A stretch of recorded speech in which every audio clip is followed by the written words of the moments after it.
Hello everybody, welcome back to Future Fiber.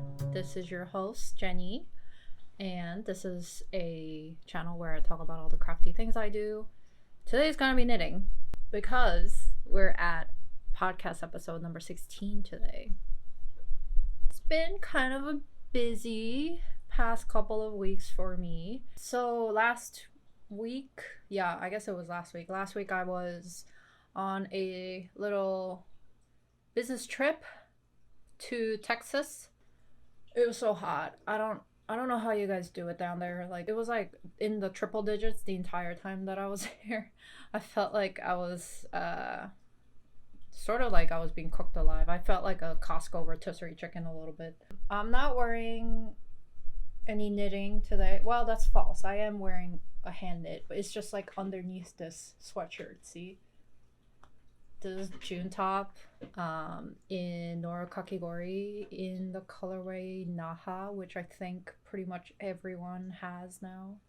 Not everyone, but you know what I mean. A lot of people have made it thanks to, shout out to Florence and also Tiffany from Typical Bliss. Good job, you guys. I think about that sometimes. It's like, what if I met somebody on the street that was like wearing the same exact hand knit as me? I don't know if that would happen in like New York, but I heard that in Scandinavian countries, like in some of the cities, you can walk around and you can see a lot of like people wearing their hand knit, petite knit patterns, or like my favorite things, knitwear patterns and things like that. So that sounds pretty fun and dreamy. Anyways, okay, let's get into finished objects. I have two finished objects. The first one that I will show is a Resurrected from the Grave project. Well, it wasn't on ice for that long, so it's okay. But I finished this Oslo hat, and I didn't weave in the ends. You'll notice that I didn't weave in the ends for anything, so maybe it's not completely finished, but Oslo hat. I will put this on, but then I look really bad in these hats, and also like I just washed it. I'm gonna give it to a friend, so I don't want to like, you know, get my head essence on the hat that I'm going to gift. This Oslo hat by petiteknit is knit up with Berroco Vintage. I don't remember the colorway. I'll put it down in the description below. But I think I knit the second largest size, which I believe is labeled women's. So I didn't make any modifications pretty much. I think it might be a little bit longer than the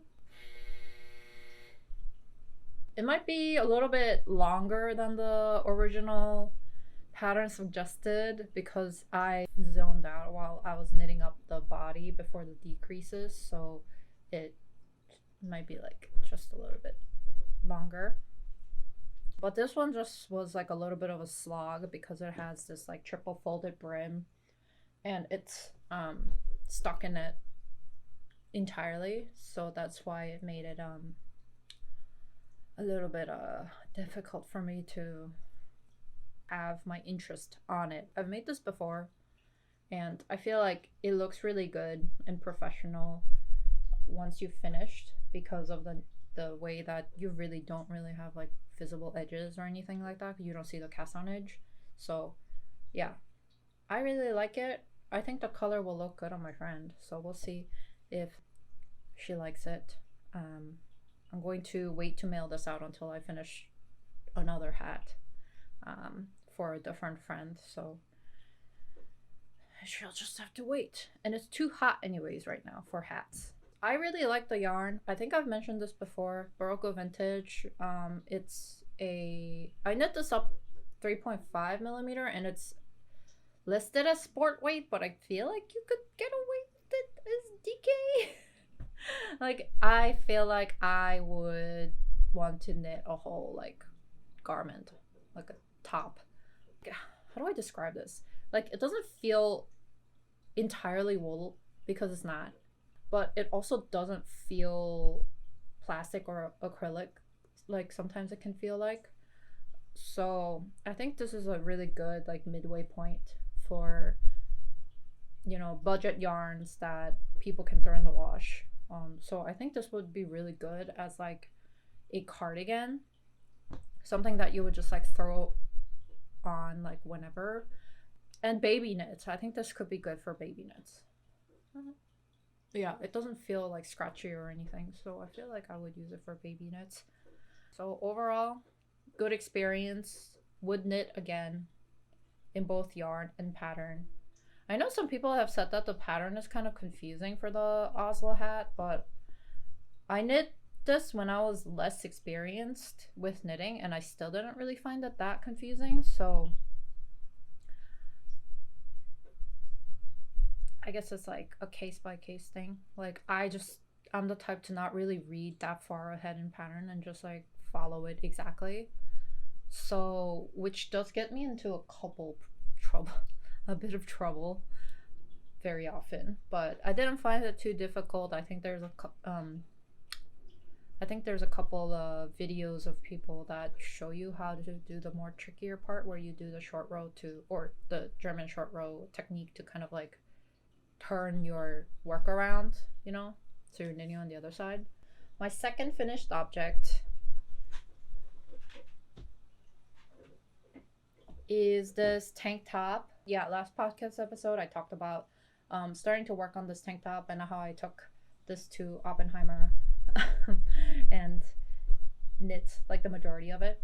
Wow, that feels like a lifetime ago because I finished this not long after that video went up.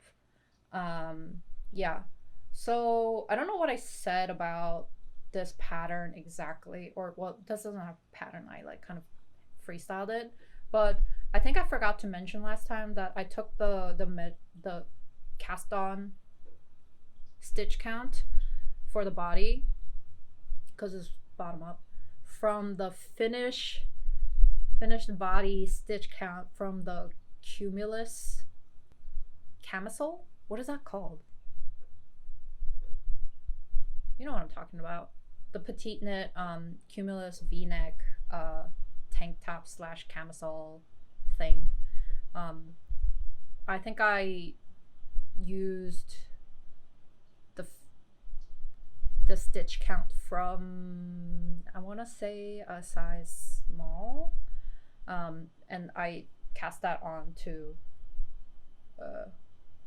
get me started. So take that with what you will, but I think it turned out a little too wide for me. I think it's okay, but I would have rather had it be a little bit less wide and it give me a little bit more length. But this is what I basically finished with. So this was one ball of Knitting for Olive pure silk, and then about like 25 grams of Colourmart silk that's in like a same or similar weight. And I had to get pretty creative by the end because I used pretty much every single scrap of these two yarns. So I have no more of those, which is very good because I don't love having leftovers of yarn like this. Anyways, so features. I really just like made this up as I went along, so there isn't a ton that's like really, I didn't really use a lot of brain for this. I think, oh, the last time when I showed this bottom blue section was much longer. I think it was about that much longer. And then I ripped out the bottom. I like did lifeline around the whole body and then ripped out the bottom of it. It wasn't fun, I'm going to say. So I could have planned that better, but I did it. And then once I ripped that out, I picked up and then did this fold over hem for the bottom here. You can see that on the other side I like folded it over and then sewed it down. So that's how I finished the bottom edge. And then the top is kind of similar here. It's also like a little skinny folded over hem. And then the straps are I-cord, but the way that I did it is kind of similar to how I did it for my modifications that I made to the Jessie Made Designs Summer Secret Crop. When I wear it, it covers everything. It's definitely like you can't wear this with a bra kind of thing. So I don't know how much use I'm gonna get out of this, but I think I'm going to wear this over like a t-shirt, white t-shirt or something, so that I don't have to worry about like my bra strap showing or something like that. And I think the color combinations look good with like a gray like this too, so I could do that where I have this underneath and then like a gray cardigan over, and I think that also could be pretty cute. The length is a little bit short, but because the straps are longer, it's not too terrible. Where I think this is like a crop top length that's not awful. Let me see if I can stand up and show you. Yeah, so this is where my pants are. Like that. Could pull them up higher like this. And then it'll sit like right over the pants. And then I don't have to worry about this thing getting pulled up because it has straps. And it doesn't have sleeve attached, so I think it's going to be okay. And this was more of a stash busting project for me than like actual wearable thing. And for not having planned very much, I think it turned out pretty cute. So, you know, life goes on. Okay, so that's finished objects, and then I have a lot of works in progress this time around because I resurrected a couple things from their icy grave into rotation for knitting. So let me just talk about those real quick, and then I can talk about the newly cast on things. The first thing is the Beyond Basic sweatshirt by Wool and Beyond. I forgot how much I like this fabric. Like, that looks so good. And as the weather is starting to cool off, I just like really want a sweatshirt like this, because I've been wearing my petiteknit Ingrid sweater as like that sweatshirt, sweater, jumper for a while now, and I think I just need something that has like less pattern. And the problem with that one is the Ingrid sweater is that the yarn that I use, which is Jill Draper Make Stuff Empire, I really like it. It's just the whole sweater is really heavy. So I want something that's a little bit lighter. And this is knit up with 2 strands of Jamieson and Smith 2-ply jumper weight held together. And I feel like this yarn is like super light. So I think this would be something good for me to have in the fall. So I got working on it again. What I did change was that underneath the underarm, there was supposed to be this like line of slip stitches that go down so that it looks like you have a seam down the whole side of the sweater. I omitted that because honestly I kept forgetting to do it, and I just wanted it to be like a infinite stockinette project, so that's why I'm working on it, okay? It's got a long way to go still, but I think once I have it, it'll be good. And I'm going to try and knock out, this is like a good intermission project for me from all of the garter stitch projects I have. I say all of, but there's only 2. I'm just being a baby. I think I'm sick of garter stitch. I understand that garter stitch is the same as like stockinette, but stockinette grows faster than garter because garter has the vertical shrink, you know? Oh no, I did talk about this last time, didn't I? It wasn't on ice last week or last podcast, but there's the MiuMiu Copycat Cardigan that I'm working on. And then as you can see, I finished the left front side that I was working on. And I've sewn the shoulder to the back panel, but then the sides are still open kind of because I just hate seaming. And the seaming for these panels, you have to do it like for the blue sections, you have to seam with blue yarn, and then for the white sections, the white stripes, you have to seam with white yarn. So it's a little bit annoying, which is why I've only partially sewed them up. But then I finished off the shoulders so that I could start working on the collar. Let me put this on so that I can show you. The yarn is Hobbii Friends Wool in the colorway Sapphire. I believe the number is 85 or 86. And then the white part is Drops Nepal in white.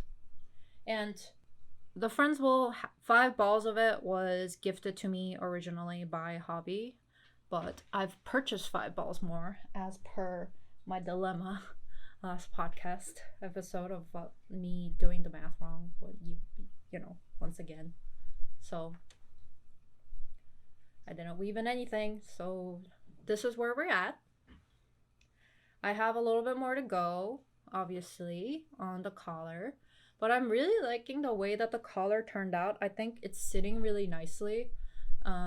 I was having another one of those moments where I was like, bro, I can't believe that worked moment, where this cardigan, the original pattern that I kind of based the stitch counts off of, is a free Rowan pattern that I'll link down below. But since that, I didn't even like really base those rows and instructions anymore. I'm following it really, really loosely, and I'm pretty sure like these two sides are different because I didn't write down what I did for the first side, basically. So the second side is, I think, is a little bit smaller this way. Anyways, but the original pattern doesn't have a collar, so I had to like kind of figure out how to add the collar myself. And what I did was, I wonder if I can show you like this way. Yeah, it's sticking up because it needs more length on the collar, but you can see that the back is like higher here and it folds over like that. I did short rows, like the middle section where your neck goes through on the back. I like took that when I was doing the collar, and I did short rows from here to here basically, and then like had it in this like trapezoid shape like that. And then once I did that, I started doing the collar so that it has a little bit more extra space in the back vertically, so that it'll roll over like this instead of it kind of like being forced to sit like this. If I didn't do any short rows, it would sit like that. But then because I did short rows, it sits like that. Cool. Proud of that for figuring that out. I didn't do this completely on my own because I got the idea originally from Nicole from Cool Stitches, and I'm sure this is like a technique that everybody does. It's just that when I've done knit collars before, I didn't really do this because I think all the collars that I've done in the past have been like double knit collars, and this is because this garter is just single, you know.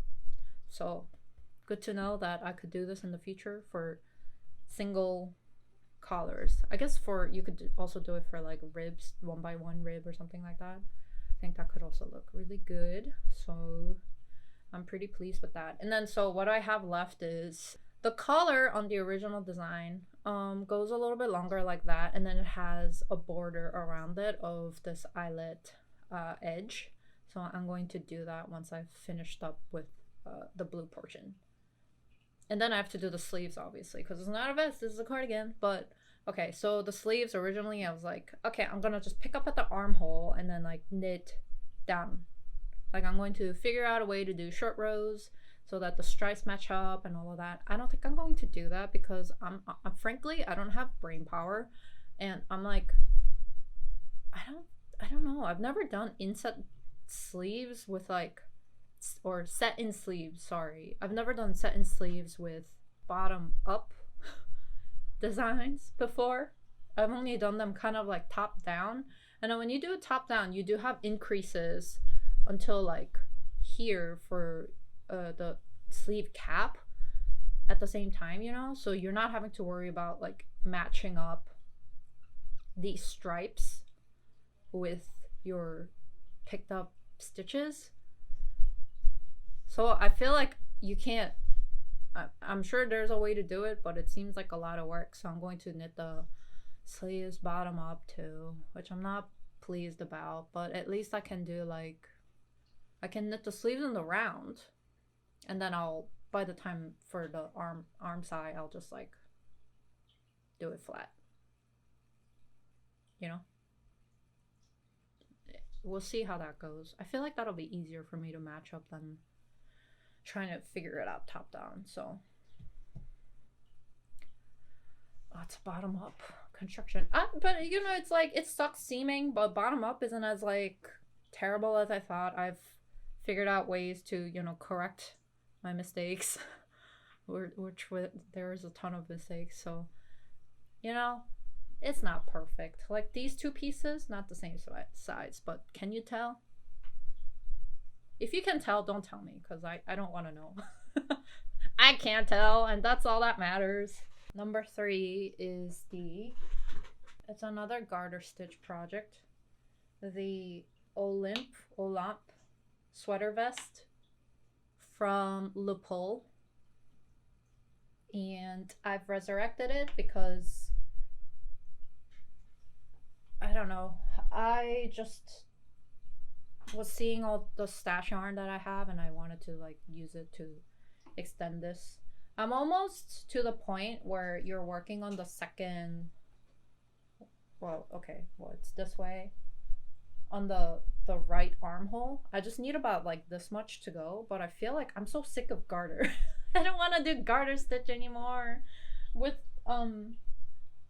the fake MiuMiu cardigan that I'm doing, and with this, I don't know, I'm done. I'm gartered out, bro. Like, I don't want to do garter stitch anymore. So I'm going to try and stay away from that for a while. But this is like the progress that I made. This is going a little bit slower than I thought. I think it's because I just lose interest because of it being garter stitch. And also, I was like, for a while, I was doubting myself, and I was like, is this color combination like ugly? I mean, it's not like, it's not my typical colors, I guess. It's not what I would, I mean, these are all the colors that I used for a project at one point, but this kind of like really multicolor kind of kitsch looking thing is not really my style normally. So I was like having second thoughts about it being cute or not, but I've come around again, and I think this is going to be really cool once it's finished. I think I just need to get a little bit more punchy colors in there. Like this blue is punchy, and I really like this blue as well. I have a lot of blues. And then so I think having like a pink would also really be nice. Like this is kind of pinky, but it's not really.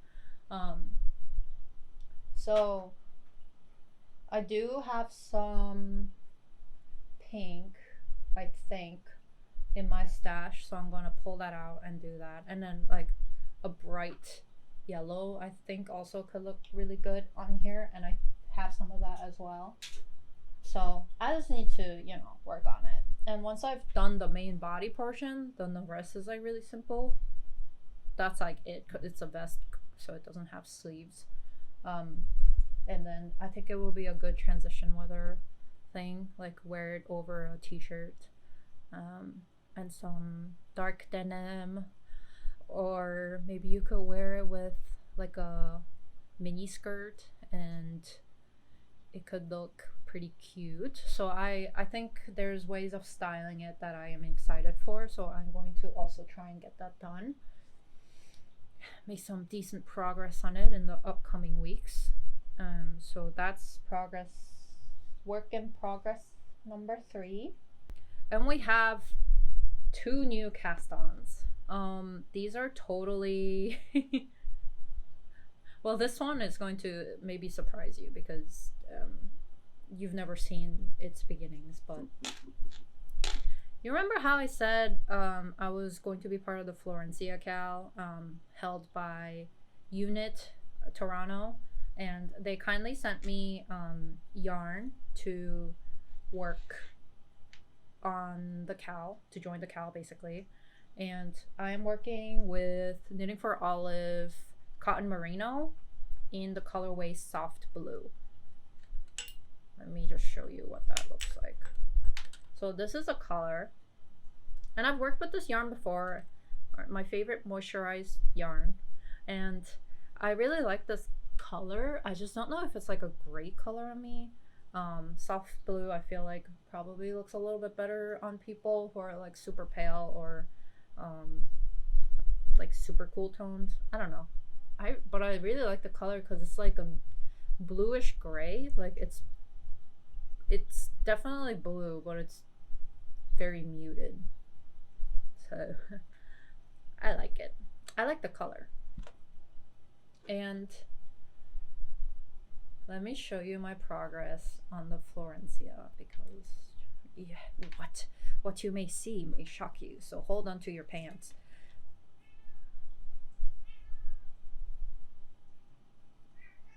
I wonder if you can hear my cat screaming. Hello? This is what we have. Oh my god, it looks so teeny, but it's because it's on teeny tiny needles. But this is a lot of progress, right? Like, I've joined the yoke, I have sleeves, I have body. I am pretty surprised at myself, honestly.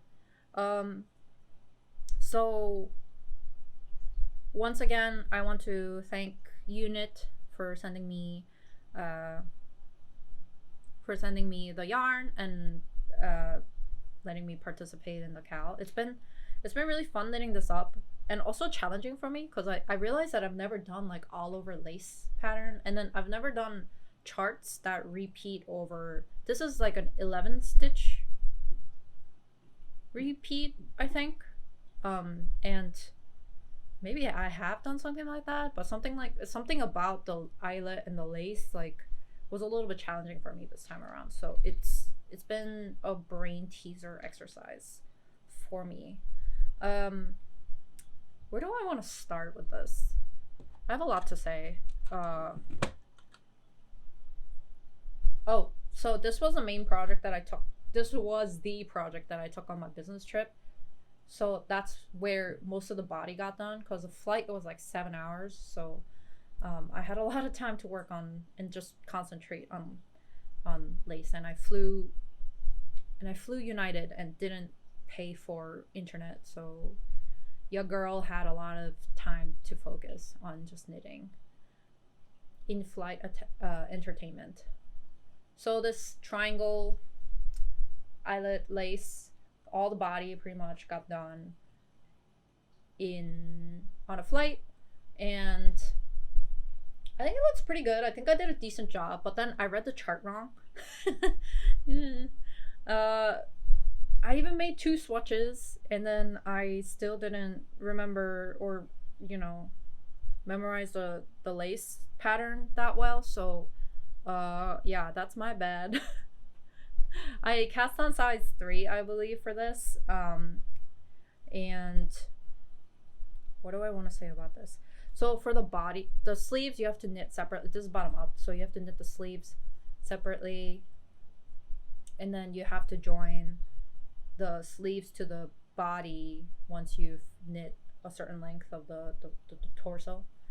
The sleeves I knit first, and I didn't do the ribbing here, as you can see. I just went straight into stockinette for the sleeves because I wasn't sure what I wanted to do with the edges. I was being indecisive, so I just skipped the rib, and I figured if I really wanted a rib at the end, I would do that. And the sleeve is also longer than what is recommended or said in the pattern, so there's that. And I'm like wondering if I should just do a fold over edge, or if I should do some sort of like lace crochet picot. So that's still up in the air here. So that's the sleeves. The body, I also did this. Well, I did a provisional cast on here with contrasting thread, and then knit I think 2 stockinette rows, and then went into the chart. So I didn't do the ribbing that's on the bottom of the shirt, and so once I am done with the rest of the t-shirt, I have to figure out what to do at the bottom, which It might be because the ribbing is about 1.5 inches, so I also have to take that into consideration. Like any edge finishing I do needs to have some sort of length on it, so it might be that I don't know, do some sort of just stockinette and then some sort of lace border or picot or whatever. So we'll see how I finish the edge for this. But I did that, and then I went into the lace chart, and it doesn't look terrible. I think I did an okay job. But then here's my problem, right? I read the chart wrong. If you look at the chart, it's 11 stitch repeat for the triangles, and then for the triangles to kind of like, you know, stagger like that going up towards the garment, you have to offset the triangles by a certain number in the beginning of the next chart repeat vertically. But for the yoke section, you can see that it's still doing that, but it's a little bit different, right? Because you have the decreases going up the sides. So there's actually a second chart that's on top of the like 9-row repeat or something. There's like another chart for what to do with the yoke section, basically. And then instead of, the pattern tells you clearly to just repeat the first chart, which is like rows 1 to 9 or something like that, and then apply that over the body until you join for the sleeves. But I don't know why I didn't catch that, or maybe I just ignored it. I think I just ignored it, and I was like, okay, and then I just followed the chart for everything, just like, and so my stitch counts were like kind of off by 1 or 2 every time,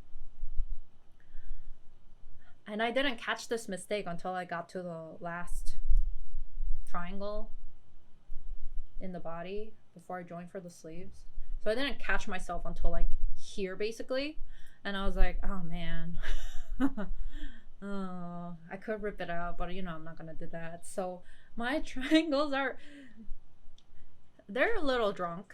They're not totally drunk, just slightly drunk. So, but you know, can you tell that I made a mistake? I feel like I can't really tell, so I'm just gonna keep them like that.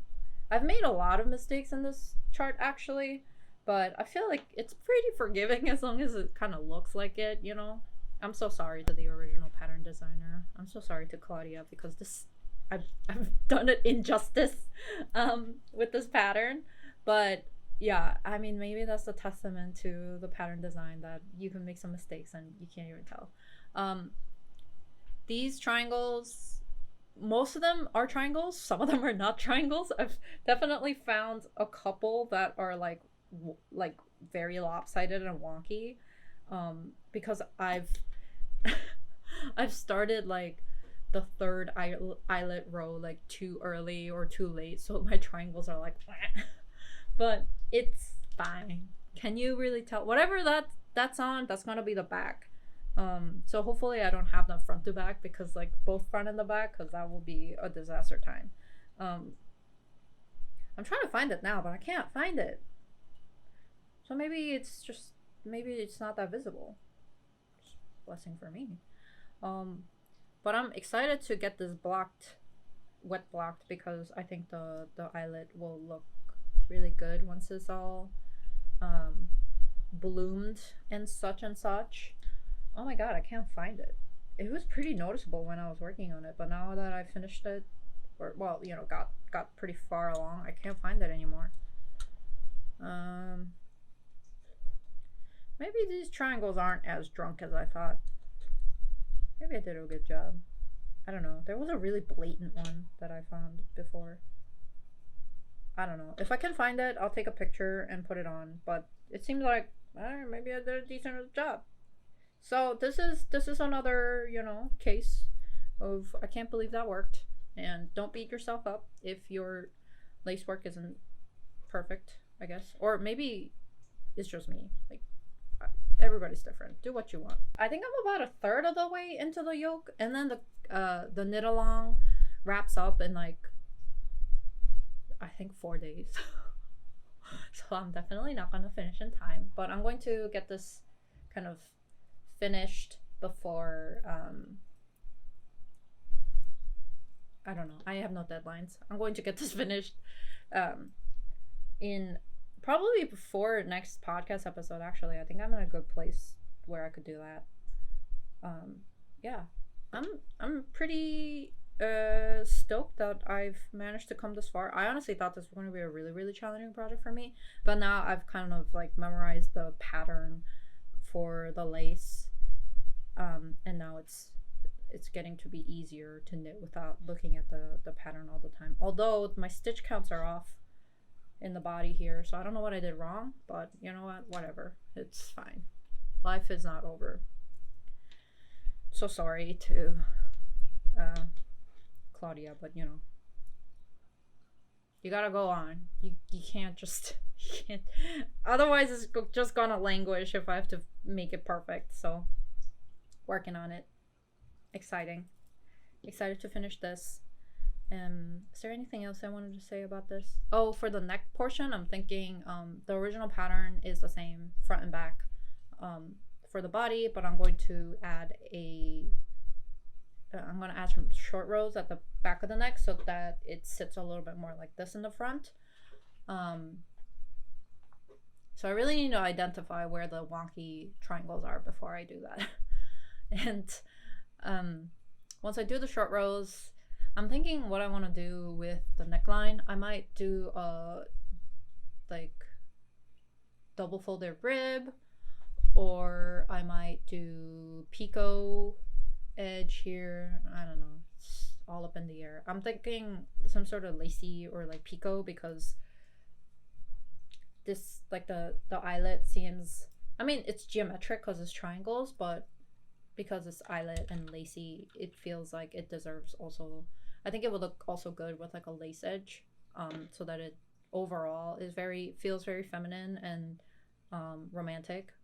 And or I could go the more geometric route and then like clean look route and then just do like the double folded edges, and I think that could look really modern. So like I guess I just gotta pick when I get there. I will have to do that eventually. I just wanted to put off the decision for as long as I could, so that's why we're at this point. This is my second ball of yarn and I'm already this far, and I have 2 more balls of yarn, and I feel like I'm not gonna need all of those. But then the pattern originally suggests that you need 4 balls, so I don't know what's happening. Good news for me. Okay, this is the weekend hat by petiteknit, and this is the second hat project that I am doing as a gift for a friend, and I've cast on the size, the third one. Women, I think it is. I'm knitting this with Cascade 220 in the colorway, I don't remember, I'll put it down below, but this is superwash. So this looks small right now, but I am thinking it will stretch out once I wash it and block it, so I think it'll be okay, and it meets gauge and everything, so it'll be fine. Lots of stretch because it's rib. The hat, I think it was pretty popular with everyone when it came out, so I don't really have a lot to say about it, and also I didn't get very far. But it's like the Oslo hat. It's a triple folded brim, except this is done with like 1x1 ribs, so it's a little bit different that way. But I think the hat technique is like pretty much exactly the same as the Oslo hat. It's just that it's 1x1 rib. So it's gonna be another slog of a hat, and we'll see. I think the final result will be really nice though, so it's definitely going to be another hat that I put into rotation for gift knitting and things like that. So I'm excited to see how this turns out, and I think the color is really nice and pretty, so I think it'll be exciting. And you know, if I finish the hat fast enough, then I can put the rest of the scrap into the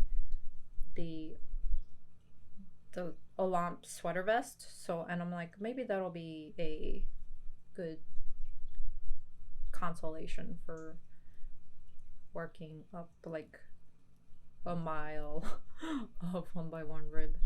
That's going to be interesting. So this is going to be my transit project for whenever I leave the house.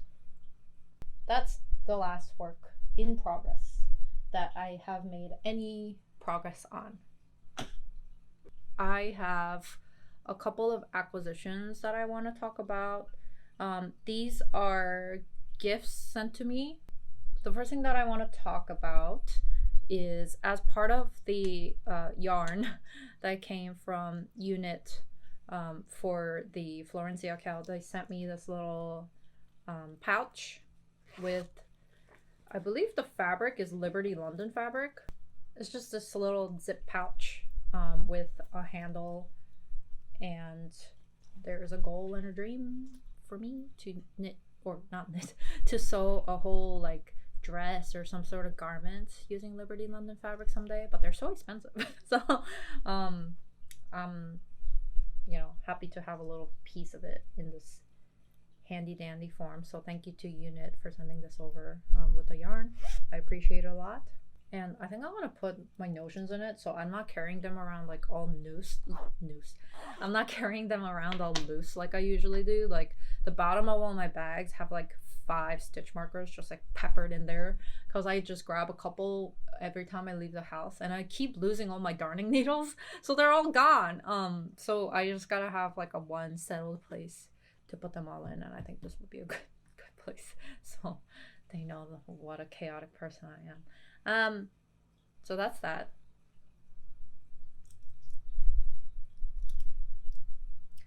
And then the next acquisition that I want to share with you is, and you may be wondering, what is this? This is a gift sent to me by Jess on Instagram. She DM'd me. Her Instagram handle is koshioknits, and she has an Etsy shop called Koshioknits, and she started making these yarn holders and asked me if I wanted to try it out and give kind of opinions on, you know, how it works and stuff. I think this is perfect, because I've always wanted a yarn holder, like but I didn't really want to buy one because I already had one that was like, that sits on a desk and like spins around. So I was really happy to receive this in the mail and give her opinions. And the way that this works is this has a little magnetic part at the bottom, and then it has this is also really pretty. She made this herself, which is this kind of resin disc with dried lemon inside and flower petals, and on the other side it also has a little magnetic bit, so it like goes like that, and that's how you keep the yarn in the holder. So you put the yarn ball in through the stick, and then you use this to keep it in place. And it does a really good job because it like has a pivot on this little metal bit here. So you put the strap through your arm, or like you put it on a door handle or something, and then you pull on the yarn ball like that. It's another gadget that, you know, I probably wouldn't have thought I needed, but now that I have it, it's coming in very handy. So if you want to check out Jess's shop, I'll leave the link down below. I don't think she has actually, this is a prototype that she's working on, so I don't think she's listed it in her Etsy shop yet, but she sells some candles and earrings and also stitch markers that she sent as well. Hold on. And she's also sent these cute stitch markers. And these also are available in the shop already, so I would go check these out as well. This one is a little finger heart thing, and then we have, what is this? Strawberry, and then little beads. These are really cute. I haven't had the chance to put these on a project yet, mostly because I don't want to lose them. And yeah, and I just grab whatever I see to use as a stitch marker normally, so I'm excited to have these cuter ones in rotation. Yeah, thank you to Jess for sending these over, and the yarn holder has been a game changer for me. Now I don't have to have my yarn explode everywhere. I think that's it for this episode. Thanks to, there's a huge bee outside. Thanks to everyone for sticking around again and listening to me ramble damble about some yarn and some knitting projects. I'm excited to start getting into more like fall projects because I'm sick of the heat, honestly, after being in Texas for a week. I don't know how you guys do it, once again, but I am really excited to get started on knitting some sweaters again, so hopefully next time I will have a little bit of that kind of started, or starting to think about it and talking about it. I don't really want to do like a whole like fall plans video because I don't even know what I'm doing tomorrow. Like, I don't even know what I'm doing today, an hour from now, so I can't plan for anything like that. But I have a couple like I have like one specific project that I want to make, so maybe I will do a separate video on that, like how I did the t-shirt videos. So hope everybody's having a good day wherever you are, and I will see you guys in the next video. Goodbye.